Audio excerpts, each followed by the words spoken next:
MLA అన్నాడంట నేను వచ్చినప్పుడు ఆఫ్టర్ ఆల్ బీసీ అన్నాడంట. ఆఫ్టర్ ఆల్ బీసీ అంటే ఇప్పుడు ఏమంటాడు? ఇప్పుడు భయపడడం కాదు, వణికిపోతాడు. మోగి పెట్టుకుని అందరూ ఏందబ్బా ఈ సత్యకుమార్ ఆడది వాళ్ళు వస్తున్నారు, వీళ్ళు వస్తున్నారు, రాజగోపాల్ యాదవ్ పార్టీలో చేరిపోయాడు, అక్కడి నుంచి చేనేతలంతా పార్టీలో చేరిపోతున్నారు. ఆ ఓపిరెడ్డి గారు వచ్చి మా సామాజిక వర్గం అనుకుంటే ఓపిరెడ్డి వెళ్ళిపోతున్నాడు, అక్కడ శంకర్ రెడ్డి వెళ్ళిపోయినాడు, అక్కడ ఇంకో చంద్రశేఖర్ రెడ్డి వచ్చేసినాడు, అందరు వెళ్ళిపోతున్నారు, బీసీలు వెళ్ళిపోతున్నారు, వాళ్ళు వెళ్ళిపోతారు. ఇప్పుడు అందరూ ఇప్పుడు ఏమంటాడు? ముందు వచ్చినప్పుడు సత్యకుమార్ ఏ సందు ఏ గోళ్ళు ఎట్టబోతాడు అన్నాడు.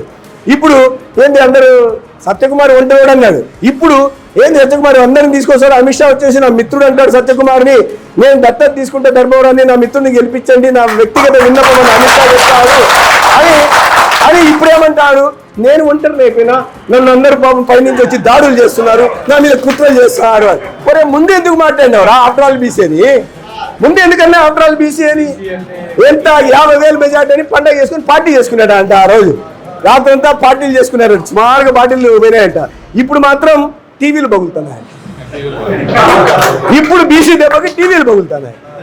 మనము బీసీలుగా మనమేమో దానికోసం బీసీలు అని చెప్పి నేను అందరి దగ్గరికి వెళ్ళి అయ్యా నేను బీసీని నన్ను ఇదేం చెప్పట్లే.